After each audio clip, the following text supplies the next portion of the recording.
Investigación. Análisis. Temas de archivo. En Pulso Ciudadano. Buenas noches, gracias por estar con nosotros en un programa más de Pulso Ciudadano. En el marco de las independencias patrias, hemos visto la necesidad de analizar qué significa esta fecha y qué podemos aprender de ese proceso independentista que vivió la región hace más de 200 años.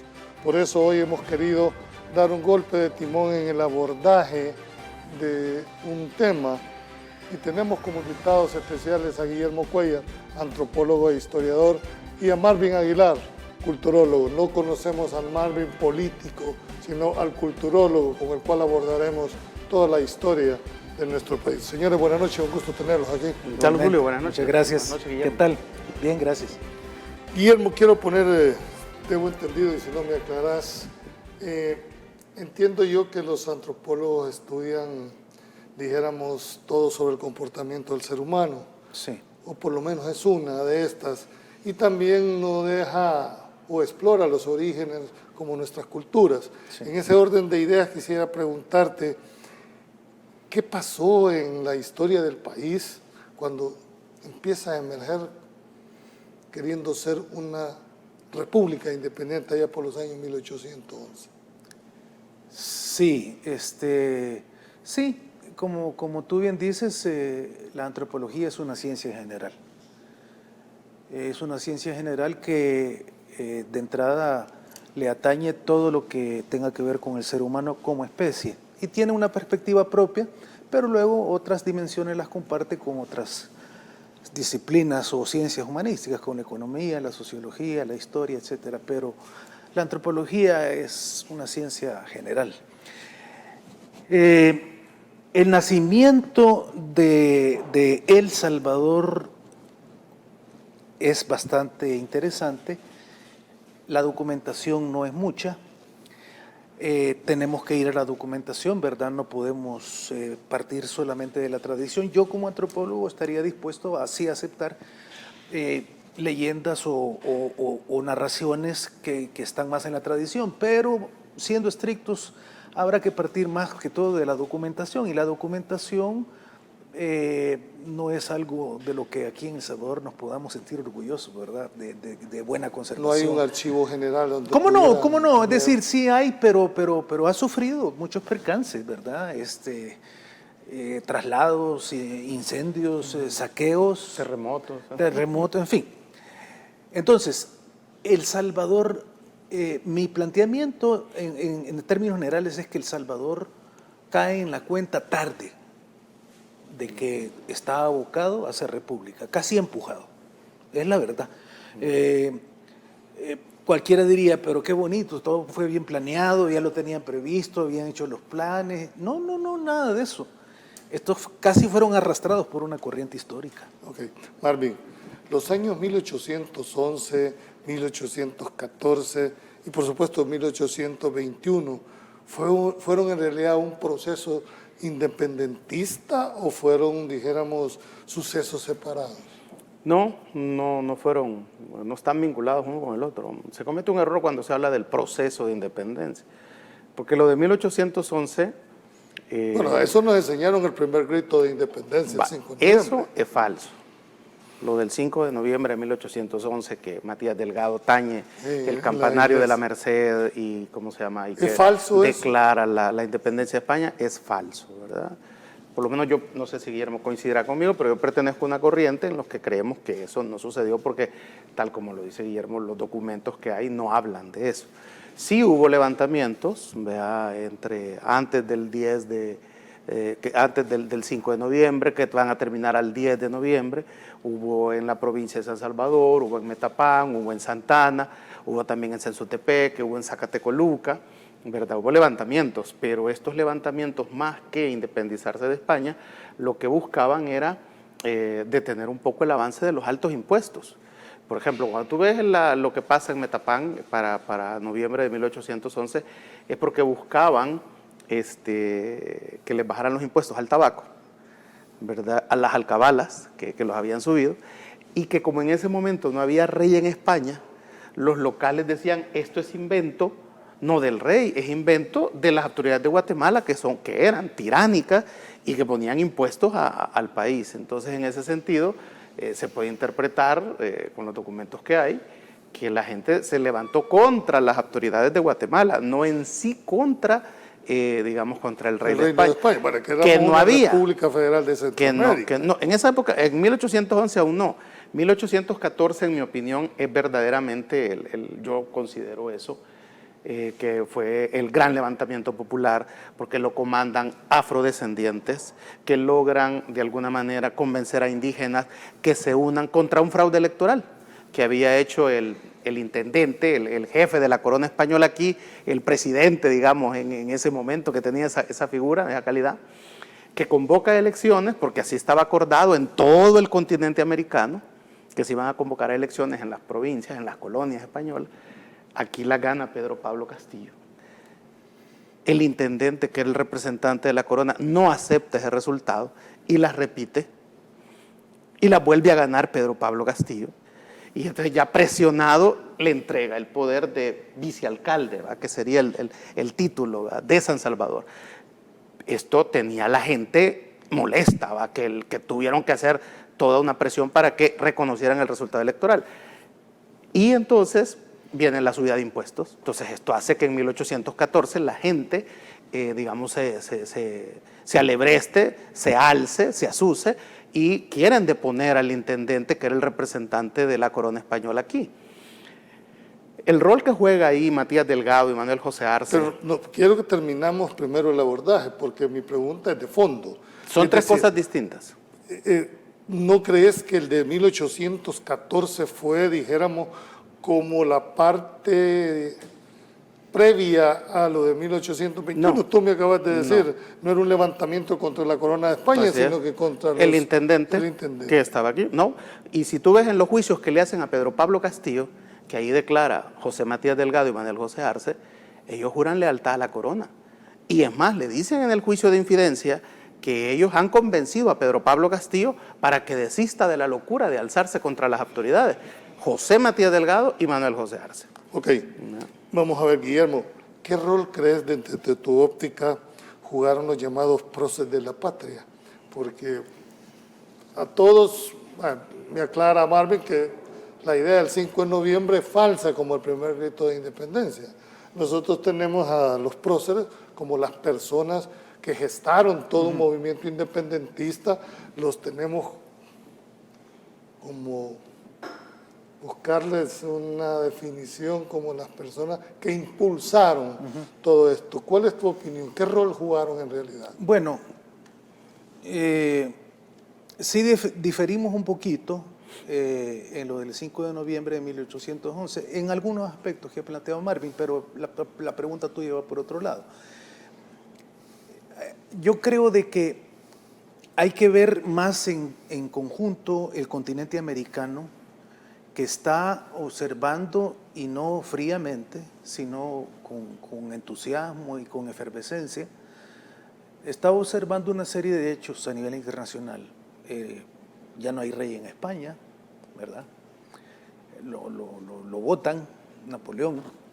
Y luego ciertas independencias emblemáticas como la de las 13 colonias de Norteamérica, previo a eso a la Revolución Francesa, etcétera. O sea, no cabe duda de que hay una enorme influencia foránea de ideas de libertad, de fraternidad, etcétera, que estos hombres que eran gente pensante, eran gente formada, ¿verdad?, eran criollos, tenían acceso al máximo nivel de educación que en aquel entonces se podía esperar, y eso solo lo ofrecía o el ejército o la iglesia, y la mayor parte de ellos eran eclesiásticos, y allí habían absorbido la educación de élite de la época. Entonces, estos están inmersos, es que no viven aislados, pese a que las comunicaciones no eran ni la sombra de lo que son hoy, pero había comunicaciones y había redes establecidas. Ya sabemos de que se carteaban los de San Salvador con Morelos, por ejemplo, en México, y lo de México sí fue una cosa que es otra muy fuerte. De los abordajes. Marvin, ¿Cómo lo debemos de tener? ¿Son verdaderos próceres o tenían intereses particulares en puntos? Yo voy a coincidir en esto con la doctora Bendaño, que es una historiadora nicaragüense, en el sentido de que ella me decía, platicando, que próceres es como muy elevado ese cargo para llamar a estos protagonistas del evento de 1821. Y ella daba un nombre que me parece que es más correcto, que es de padres fundadores, si tú quieres, ¿no? Y no sé si tú lo compartes también, porque para bien o para mal ellos fundaron el Estado que tenemos. Lo hicieron mal. Su miopía de concentrarse, por ejemplo, en solo San Salvador es parte de las causas de que seamos pequeños, porque no se dieron cuenta que Olancho se quería anexar a El Salvador, no se perdió Choluteca, que en la época de la, digamos, ¿verdad?, de la colonia pertenecía a El Salvador. Entonces, lo que pasó con Sonsonate, que se lo terminaron quitando a Guatemala en un referéndum, ¿verdad?, todo falseado, que Guatemala le costó... La parte de Chiapas, la parte del sur de México. No, Sonsonate era de Guatemala, entonces le costó a Guatemala aceptar eso y por eso tuvimos guerra, porque Guatemala siempre quiso recuperar Sonsonate, que era el puerto, ¿no?, el puerto de Acajutla. Entonces, y todo eso tiene mucho que... El nombre, Guillermo, o sea, ni siquiera pudieron definir los padres fundadores cómo se iba a llamar este país. Entonces, es hasta 1950, fíjate, que en la Constitución, que Óscar Osorio definen que ya, porque éramos del Salvador. Entonces, ahí nos ponen, por fin, el Salvador, que va a ser el... O sea, pero eso hasta, ¿hace cuánto? Hasta 1950. Tuvieron que pasar, ¿qué?, años, ¿no? Más de 100 años para definir el nombre del país. Y todo esto es responsabilidad política de los próceres. A eso, de los llamados próceres, a eso sumale que murieron todos ellos desprestigiados. ¿Por qué crees que no se sabe dónde están las tumbas de todos ellos? Y que las tumbas que se dicen que hay son falsas. Cuando me decís vos desprestigiados, ¿qué te querés? Políticamente.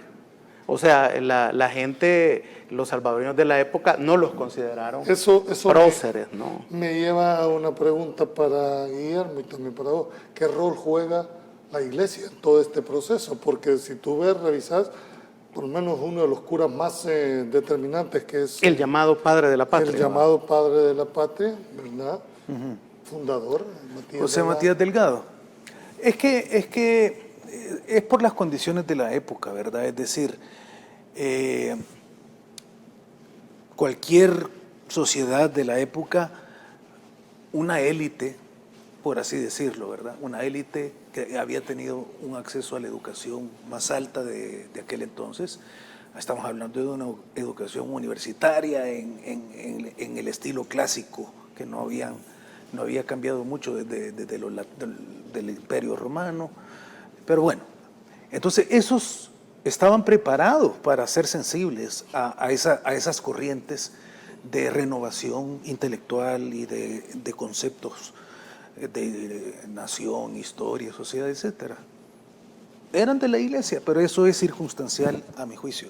No era institucional. Es decir, sí, no era institucional, exactamente. Ahora bien, José Matías Delgado, yo lo tengo que decir, de lo que había aquí en El Salvador, para mí era un hombre brillante, ¿verdad? Era un hombre brillante, muy astuto políticamente, y tenía la formación necesaria.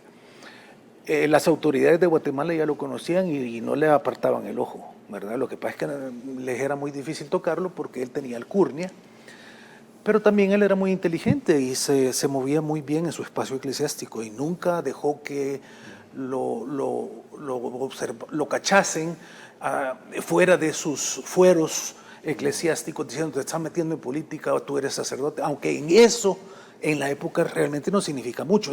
Ahí está el ejemplo de Morelos, pues. Exacto. Morelos, un sacerdote. O Hidalgo, ¿no? O Hidalgo, exactamente. Liderando un proceso para una nación bastante más grande. Entonces, en la época, lo que pasa es que, mira, en el tema de la historia solemos cometer errores básicos, todos.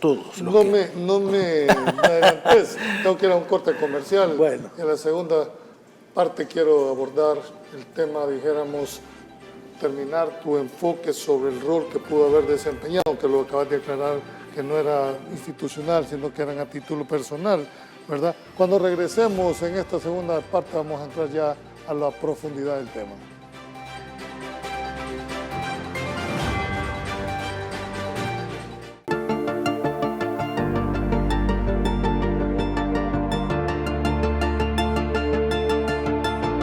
Cosa que me ha preocupado toda mi vida ha sido por respetar el Estado democrático y constitucional de derecho.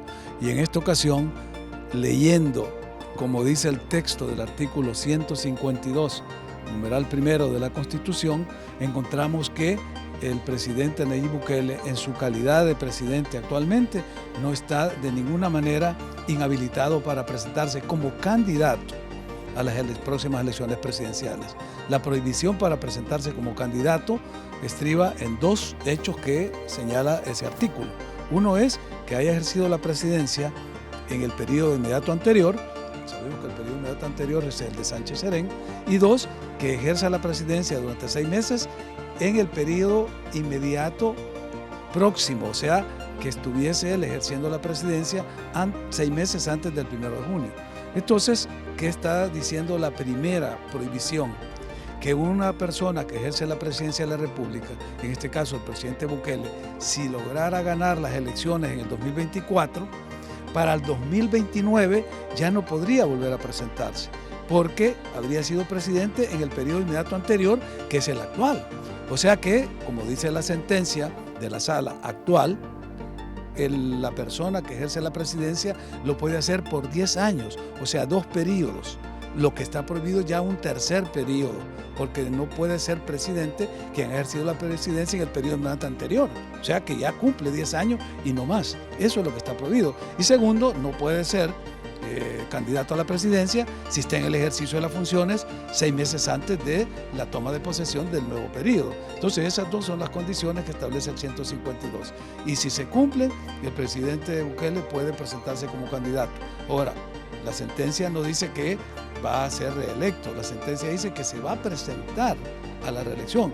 La reelección la define el pueblo. Si el pueblo quiere, lo reelige, y si quiere el pueblo no quiere, no lo reelige. Lean bien los artículos, lean bien el artículo 88, lean bien el artículo 154, lean bien el artículo 152, porque lo que ha habido es una serie de mentiras que se han venido repitiendo a partir de la confusión perversa, malévola y malintencionada que hizo la sala que fue electa en el 2009 al 2018, cuando interpretó el artículo 152 y dijo que el periodo inmediato anterior debería entenderse 10 años. La intención de ellos en esa ocasión era impedir que Mauricio Funes se presentara como candidato. Por eso es que dieron esa sentencia facciosa y orientada a evitar que una persona que había ejercido la presidencia, que en el caso de Mauricio Funes del 2009 y el 2014, se pudiera presentar. Pero lo que viene a hacer la sala ahora es aclarar ese entuerto que nos dejó la sala del 2009 y el 2018. Y ahora alrededor de eso se han construido una serie de mentiras. Por ejemplo, decir que el artículo 88 prohíbe la reelección. La reelección no está prohibida en ningún artículo. No está prohibido en ningún artículo. Lo que está prohibido, y es el 152, por eso le insisto, lean el artículo 152, especialmente el numeral 1, para que entendamos como pueblo que nos han estado engañando durante todo este tiempo y que nos quieren seguir engañando. Gracias. Antes de irnos al corte comercial, nos habíamos quedado con Guillermo. Quiero que termines la idea para entrar en uno de los puntos que creo yo que va a abrir un buen debate, y es el hecho de por qué no hubo guerra en estos países independentistas, a diferencia de lo que estuvo México, dijéramos, o en Sudamérica. Sí. Pero quería que me terminara esa visión que tú tenés de José Matías Delgado. Sí, es que José Matías Delgado era un hombre con muchas cualidades, no cabe duda, y él es el ideólogo, hay que decirlo así. Si hay 2 personas que yo tendría que distinguir en términos de influencia y protagonismo, o quizás 3, José Matías Delgado indudablemente, Manuel José Arce el otro, y el otro es Pedro Pablo Castillo. Quizás esos 3 personajes realmente pueden ser considerados como hombres brillantes cada quien, pero en terrenos distintos.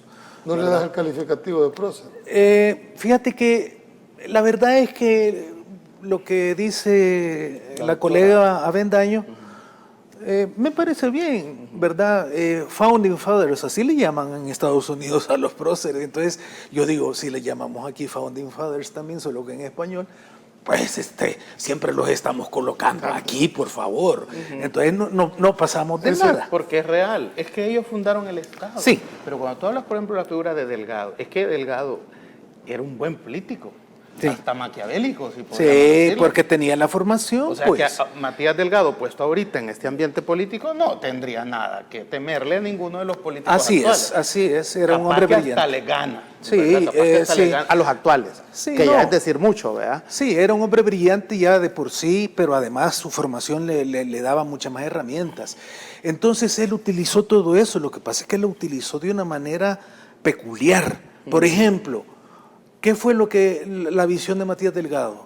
La visión de Matías Delgado fue ver, si nos vamos por el lado político y nos vamos por un tipo levantamiento o movimiento tan grande como el de México, va a ser demasiado difícil. Entonces él dijo, independicémonos primero en términos eclesiásticos. Entonces, y empezó a pelear por eso. y entonces él, Se volvió su lucha personal, ¿verdad? sí, pero Él se quería independizar. es que era parte del plan, desde su perspectiva. Yo no sé si los otros lo compartían, pero él lo lideró lo suficientemente durante buen tiempo. Si nos independizamos como diócesis, entonces después viene la otra parte, de que una diócesis necesita un territorio propio. ¿Y dependían de la de Guatemala o De la de Guatemala, de la arquidiócesis de Guatemala. Y aquí viene un elemento interesante.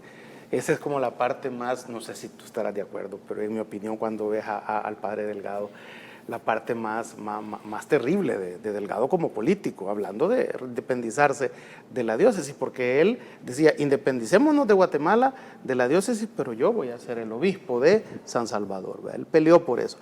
Y muchas veces no se quiere tocar el tema de que finalmente el Papa Pío VIII lo excomulga de la iglesia, lo echa de la iglesia por contumaz y cismático.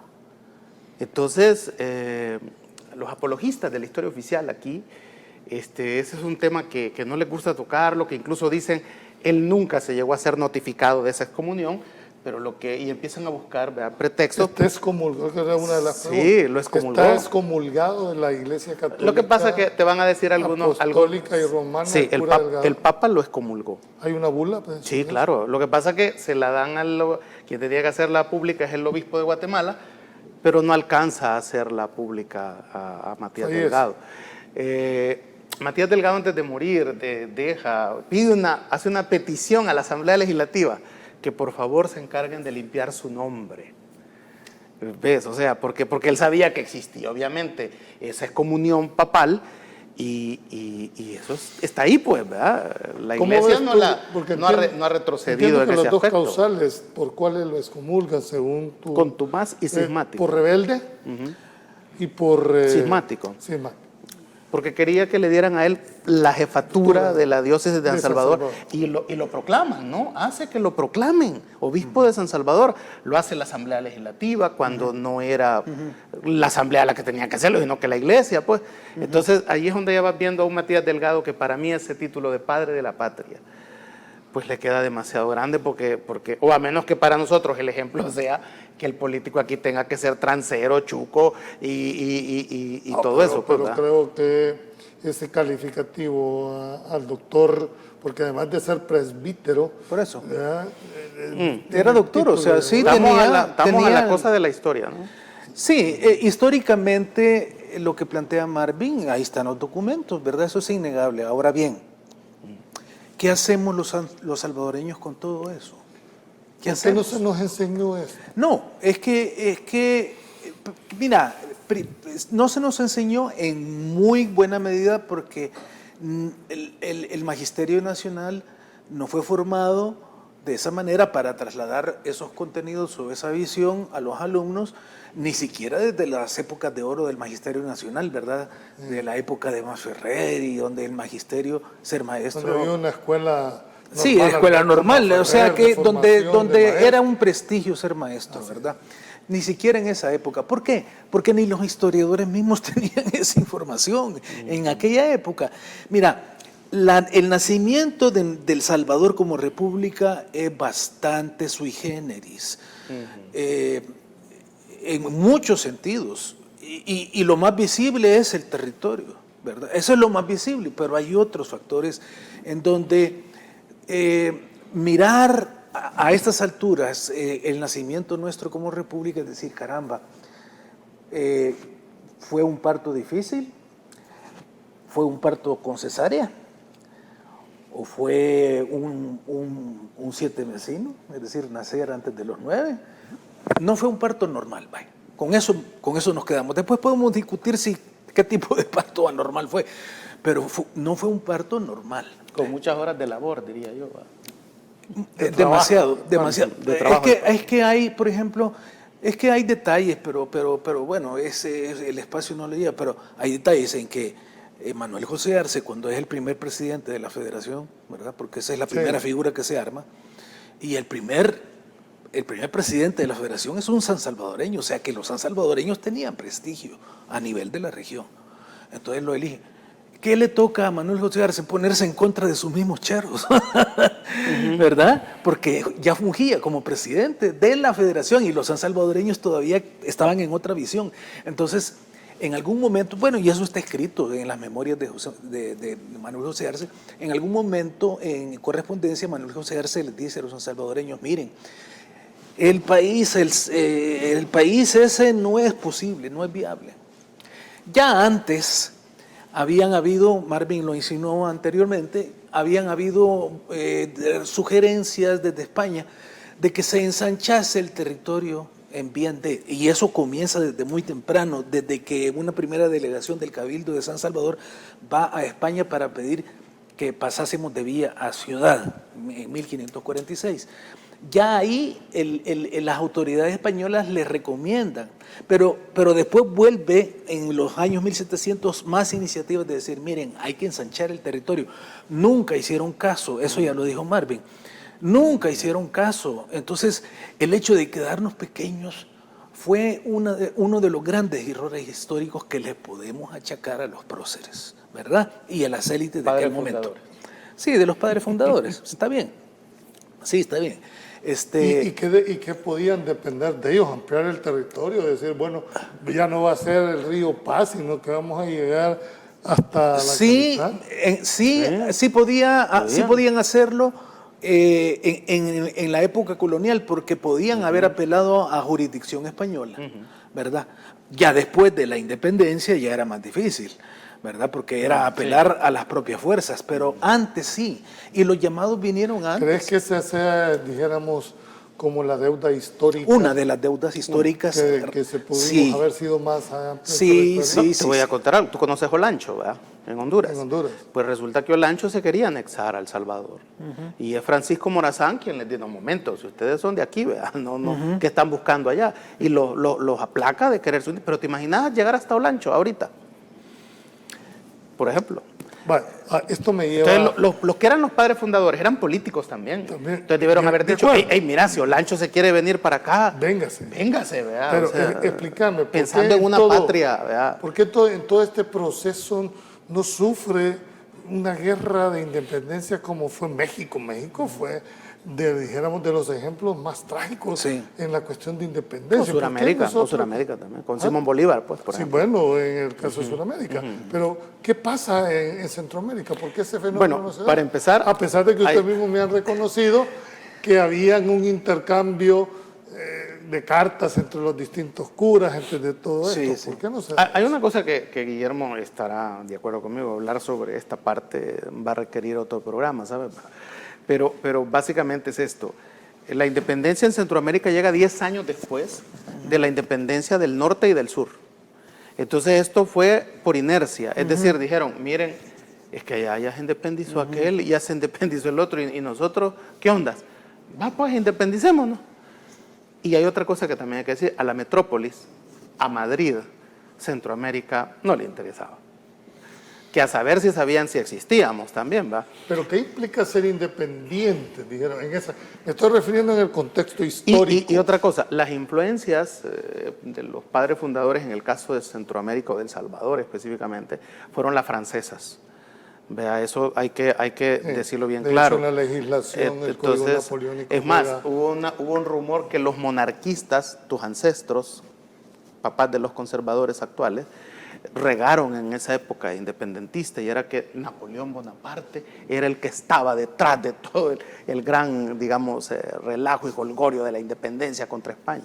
Entonces, esa es otra parte que también no se ha estudiado mucho y se habla muy poco, que cuando los padres fundadores se despiden de España, aquí ya no queremos, ¿a quién crees que volvemos a ver? Es a Francia.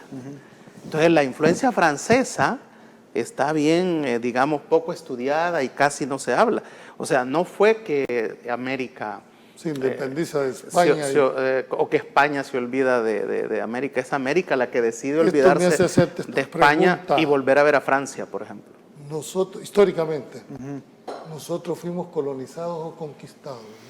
No, hubo nosotros, cuando dice nosotros, El Salvador. Salvador. Mira, yo tengo una perspectiva particular que la he discutido con amigos y colegas historiadores y no nos ponemos de acuerdo. El Salvador fue el territorio que en aquel momento no se llamaba El Salvador, sino que era el lugar de asentamiento básicamente de raigambre náhuatl, ¿verdad? Inmigraciones de México hasta y luego lencas y otras etnias un poco de menor número o asentamiento en esta región que hoy llamamos El Salvador. Uno ve el panorama general de las conquistas en todo el continente americano, las más emblemáticas, ¿verdad? La de México, Tenochtitlan, con Hernán Cortés, la de Chile, la del Perú, con la Atahualpa, etc. Pero uno ve toda la práctica conquistadora y uno llega a una conclusión. Ningún capitán de conquista, que eran apenas 5, ¿verdad? Hernán Cortés, Pedro de Valdivia, Pizarro y Pedro de Alvarado entre ellos, porque hasta parentesco había entre ellos, etc. 5 o 6 lo más. De esos 5 o 6, al único que bajaron del caballo fue Pedro de Alvarado. Miren, eso es un hecho en el contexto de la conquista, es un hecho inaudito. Pero curiosamente aquí en El Salvador lo hemos enterrado. Aquí el conquistador de estos territorios no fue Pedro de Alvarado. Aquí hubo una conquista, yo le llamo una conquista en segunda vuelta. O sea que hubo necesidad, porque aquí una vez que Pedro de Alvarado le entra, no fue una flecha, fue Una lanza, ¿verdad? una lanza, el Atlatl, que era un armamento prehistórico, cuando había megafauna por estos sitios. Estamos hablando de hace 15,000 años. Entonces, cuando cae por esa lanza, que no es ni lanza porque no es tan pesada, pero tampoco es tan liviana como una flecha, se tira con un dispositivo. Y justamente el indígena que fue el francotirador le dio a los dos porque le tenía que dar a los dos, ¿verdad? Al hombre y al caballo, no solamente al hombre. Es que lo amarró al caballo con la Es que con la el lanza. indígena apuntó a los dos porque en su visión era a los dos. Entonces, cuando ese hombre hubiese perecido si no lo auxilian de alguna manera, en cuestión de días. Pues sí, no había penicilina, no había etcétera, ¿verdad? ¿Quién salva a Pedro de Alvarado? Bueno, lo salvan primero sus compadres que dicen de retache, Pedro de Alvarado lo llevaron inmediatamente a Guatemala y se quedaron aquí algunos para solventar Sus algunas hermanos, cuestiones. ¿verdad? Sí, y primos. Y lo que hicieron fue una gran masacre de venganza y de salida. Entonces, a Pedro de Alvarado lo curó la medicina indígena en Guatemala. Ellos lo curaron. Entonces, Pedro de Alvarado queda inhabilitado, le meten un juicio además en España por cuestiones bastante de atrás que traía, Claro, ¿verdad? sí. Desde Bien México. desde México, ¿verdad? Era un hombre cruelísimo y ya tenía una serie de acumulaciones allá en la corona y entonces le montan el juicio. Y entonces Jorge de Alvarado, que está en el primer puesto de Guatemala, dice a su grupo, bueno, vuelvan después de nuevo a ese territorio, porque no puede quedar suelto. Entonces viene una segunda, donde se funda una ciudad que se dice que es la primera ciudad, pero no era ciudad, era una fortificación. Más bien.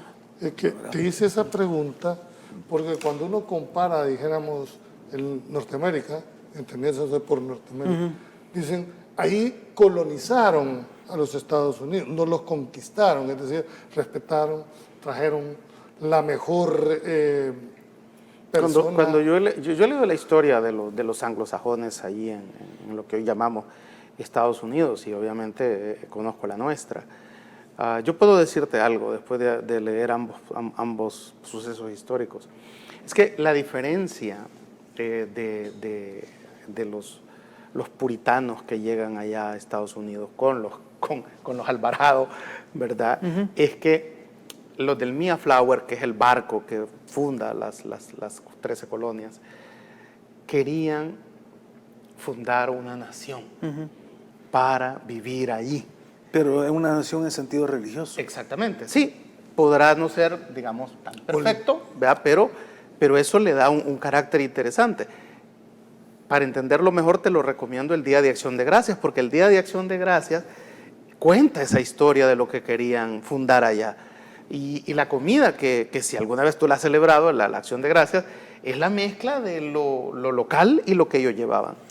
Entonces aquí nosotros, con los Alvarado, lo que instalamos fue ¿qué sería? Sería un etnocidio, un genocidio, un tirano, un dictador, o sea, es decir, un tipo que venía por el oro, que cuando les dijeron, miren, aquí se tienen que quedar sembrando. ¿Cómo sembrando? Si en España en esa época el que sembraba la tierra era un don nadie. Si yo he venido aquí para ser un hidalgo, para regresar a la metrópoli con pisto, yo no me quiero quedar aquí, a donde esté el oro, dámelo.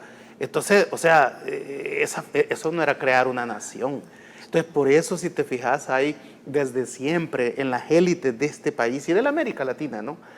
Un desprecio hacia los pobres, hacia los negros, al indio, al bajero, al calle, ¿verdad? O sea, y eso no se nos ha quitado a día de hoy. Y ese es un lastre que traemos obviamente, desde cómo llegaron. Por eso es que ves la diferencia con los anglos, ¿verdad? Canadá y los Estados Unidos, ¿no? Y nosotros. De América, Norteamérica, Centro y Suramérica, ¿cuáles son los países que han sido conquistados por España? Y yo con esa palabra, ¿verdad? Con excepción de Brasil. Bueno, a América llegaron 5 países, ¿sabes? Llegó España, pero Portugal, Holanda, ¿quién Francia, coloniza, si no le querés llamar ¿no? conquistar? Es solo Brasil por los portugueses, Estados Unidos por los anglosajones, igual que Canadá por los franceses. Pero de ahí, y casi todo... También Holanda conquista. De hecho, ahorita, cuando se hablan de latinoamericanos, para los anglosajones empieza en la frontera con México y termina en el sur. No hay una distinción sobre esa conceptualización que se ha tenido, pero no sé si vos compartís. ¿Cómo no? Es que el estilo de conquista español ya está bastante definido por los historiadores y demás estudiosos. El estilo de conquista y colonizaje español fue muy diferente a los que hicieron las otras potencias colonizadoras, Francia, Gran Bretaña, Holanda, Bélgica, que esos se fueron hacia Asia y África también. Entonces, varias características se distinguen. Una es la que menciona Marvin, ¿verdad? Los que vinieron aquí, de parte de España, eran gente que venía a hacer pisto y que venía para ascender social y económicamente en su tierra, porque ellos estaban aquí, pero les garantizaban que tenían las encomiendas y tenían papeles que a sus familiares se les hacía extensivo los honores y la nobleza y los privilegios por estar aquí en América y por todo lo que iban agenciándose, ¿verdad? En términos pecuniarios, pero también en términos nobilísticos, de nobleza. Entonces, esto es gente que viene a hacer plata y a hacerse ellos mismos, pero allá en su tierra. Pero gente como Hernán Cortés, que era uno de los más letrados, de los 5 o 6 que eran aquí, porque Pizarro era un completo analfabeta, por decirte algo, pero era un soldado de primera. Entonces, Hernán Cortés se da cuenta de que tiene que hacerse de ese país. Y él es uno de los primeros en decir, bueno, yo con toda conciencia me voy a hacer mi vida aquí. Okay. El ejemplo de quemar las naves, ¿verdad? Sí. Él quema las naves porque vamos a tocar ese punto y final, porque quiero dejar planteado qué lastre hemos venido arrastrando desde que somos considerados república, qué ejemplos positivos. Hemos tenido 14 constituciones, todas productas de golpes de Estado. Cuando regresemos.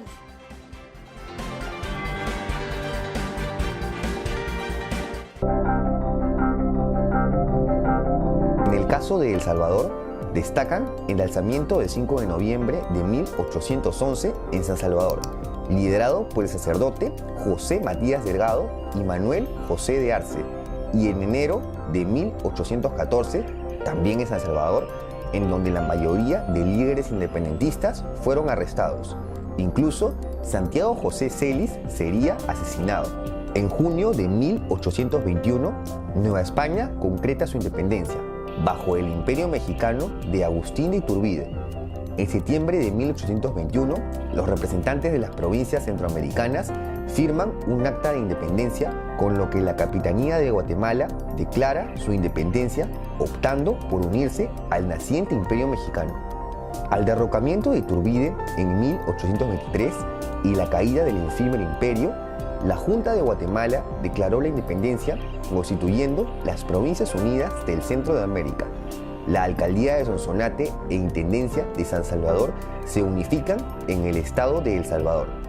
Al año siguiente, el naciente país se convierte en la República Federal de Centroamérica, con el prócer independentista salvadoreño Manuel José de Arce como primer presidente.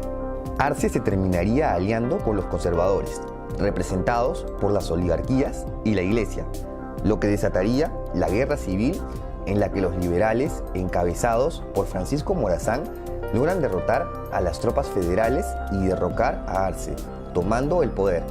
Sin embargo, Morazán sería también derrocado en 1839, siendo acogido en El Salvador como jefe supremo. Lógicamente, los conservadores lo expulsarían ante la amenaza que vuelva a levantarse, y ante esta inestabilidad, las provincias de Centroamérica comienzan a declarar su independencia. En el caso de El Salvador, la proclama el 2 de febrero de 1841. Días después, se emite la primera constitución como Estado soberano e independiente. Gracias por continuar. Creo que en el intercambio estábamos comentando con nuestros que va a haber necesidad de hacer un segundo programa.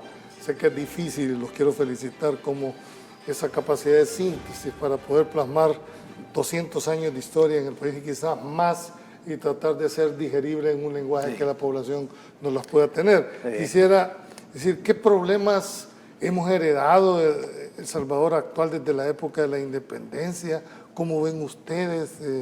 Si todavía los males que... Porque pareciera ser que es la misma película, solo que con actores diferentes.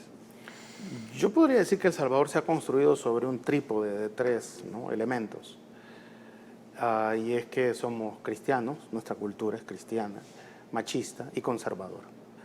Y mucho tiene que ver eso, digamos, con la herencia española. Por ejemplo, ahorita ya... ¿Y eso es malo? Sí, porque es lo que nos tiene como estamos. Hace poco me entrevistaba La Voz de Estados Unidos y preguntaba que cuál de los países 200 años después de la región podría decir si había hecho la tarea. Entonces tú ves a Costa Rica, que si bien no es tampoco el paraíso, no hay que estar confundiendo, Costa Rica tiene un montón de problemas, pero cuando lo comparas con nosotros, quizás lo mejor que pudo haber hecho Costa Rica es separarse de sus hermanos, ¿verdad? Porque 200 años después Costa Rica puede decir que en muchos aspectos está bastante mejor que nosotros, que digamos los otros 4 países. Entonces, en ese sentido, yo podría decirte que si bien en El Salvador actual el 85%, por ejemplo, de la población es el resultado del mestizaje entre indígenas y africanos, sangre española de la época colonial ya no hay en la actualidad, pero sí aún persiste el modelo social y económico. Ese todavía lo arrastramos, incluso en la arquitectura, la iglesia, el parque, la alcaldía, esto es una cuadrícula arquitectónica española. Entonces, y eso ahí está, ¿verdad? Esa cuadrícula cuadrada, conservadora, si me lo preguntas ya después, ahí está en la ciudad, en las que todos tenemos, en las que vivimos. Luego el hecho de deshacer lo que el otro hace porque lo hace vos y no lo hago yo es otra, digamos, otra cosa que se traslada a la República, con los dos centros históricos que yo le llamo. El centro histórico que hacen los españoles, fíjate, es donde está la Plaza Libertad y la Iglesia del Rosario. Ese fue el centro colonial. Bueno, pues cuando nos hacemos república, decimos, no, vamos a hacer nuestro propio centro histórico, el de la República, que es donde está la Plaza Barrio, y donde está el Palacio Nacional y la Catedral. Entonces ahí tenés dos centros históricos. Ya no querían aquel centro que era el español, ¿verdad? No, iba a ser este, ¿verdad? Frente al, y es tal que el ayuntamiento, ¿verdad? Que sería la sede de la alcaldía municipal en estos momentos, si te fijas, no lo han reparado nunca.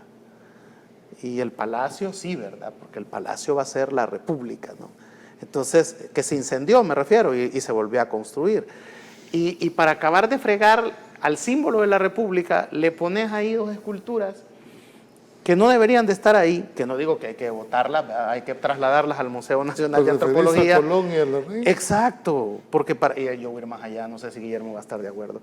Esas dos esculturas deberías de desmontarlas de ahí, pasarlas a un salón en el Museo de Antropología, pues, y explicar su historia.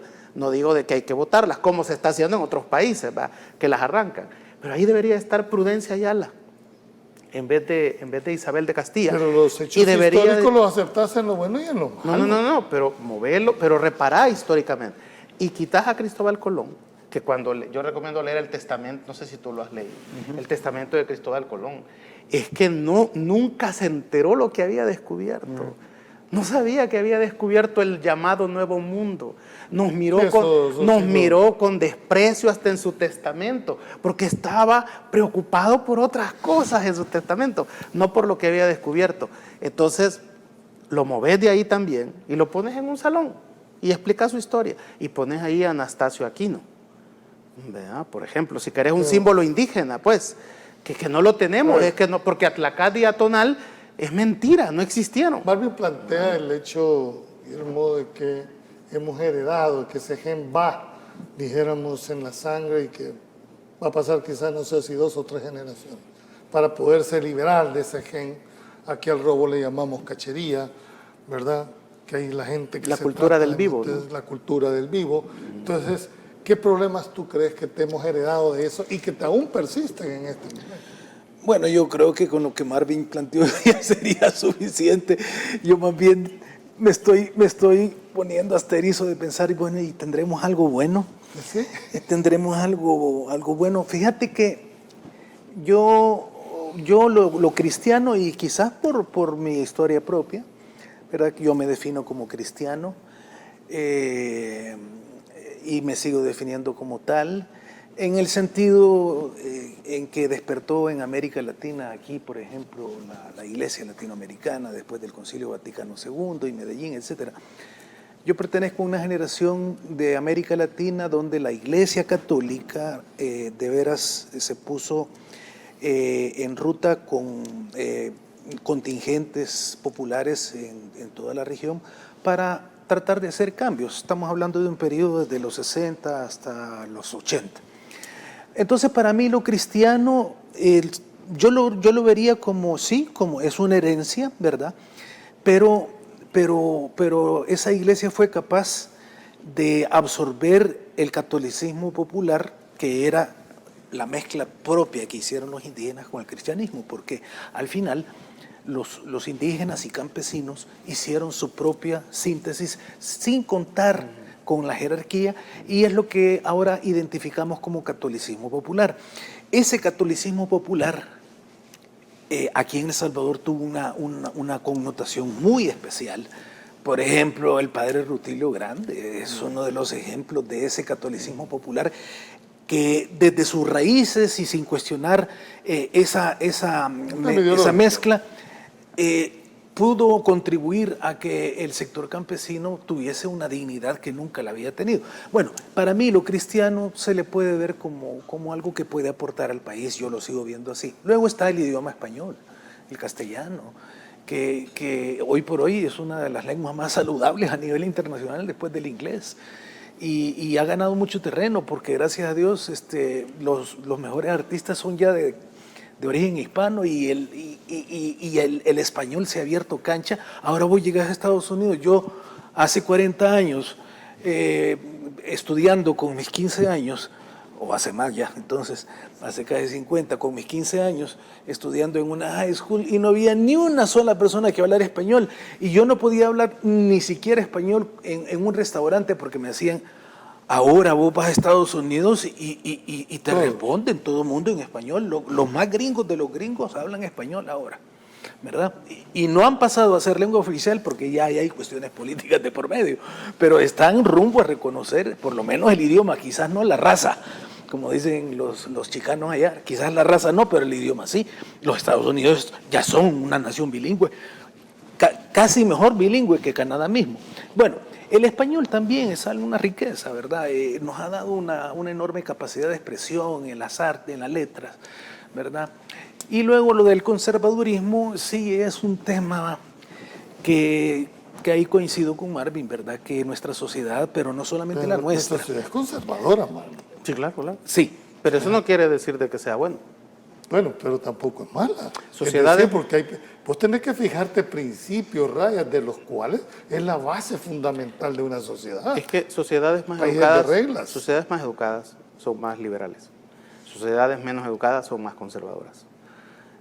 No es el hecho per se ser conservador que sea malo, sino es la clase de conservadurismo que tenemos en este país, que es bien de doble moral, ¿verdad? Entonces, que es el que ha creado este país de dos velocidades o de dos sociedades. Es como en la época de la independencia, es que había un mundo indígena, sí, había un mundo negro y había un mundo español, criollo, ¿sabes? Y se hablaba de capitales indígenas, de capitales negras y capitales de los españoles. Eran tres mundos los que habían. Y lo que hacen los liberales cuando toman el poder, asustados porque los conservadores los acusaban de ateos, porque quisieron poner la educación pública quitándosela a la iglesia, que era la que la daba. Cuando los acusan de ateos por querer aprobar el matrimonio civil. Cuando los acusan de ateos por querer poner el divorcio. Bueno, pero o sea, aún es decir, tenemos vestigios. Tú sabes que nuestra actual constitución reconoce la Iglesia Católica por decreto. Claro. Esa es herencia de las tranzas que hizo la Iglesia en aquel momento con los conservadores. Porque cuando los conservadores querían reformar la Constitución, como tú lo decías, pactaban con la Iglesia eliminar la libertad de culto. Lástima este tema. Sí, pero yo solamente quiero puntualizar de que el tema de conservadurismo, y coincido con Marvin, de que es un tema de educación. No es un tema que per se define a los que son más por el lado eclesiástico y los que negaban el poder eclesiástico son los liberales. No, el punto de división es el nivel educativo. Y para cerrar, yo lo que quisiera decir es que El Salvador, más que conservadurismo, ha sido una línea ideológica, como la decía Marvin, de doble moral, y eso es muy, muy grave y todavía seguimos sin resolverlo. Y voy a decir una última cosa.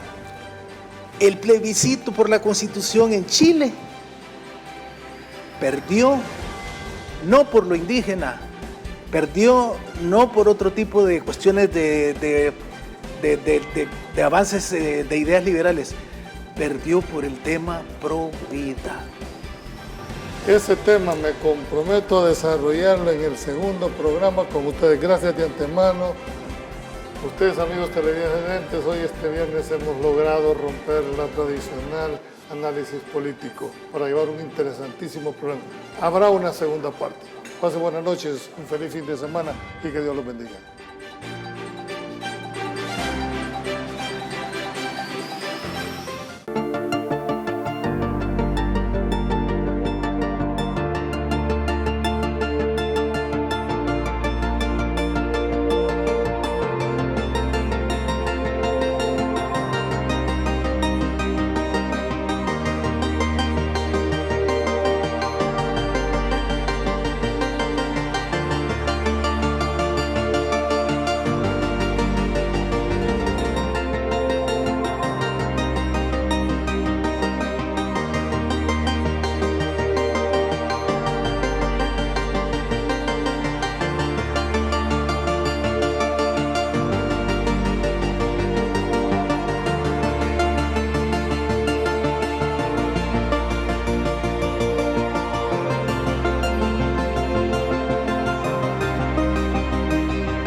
Investigación.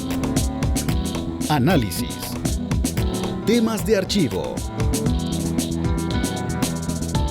En Pulso Ciudadano.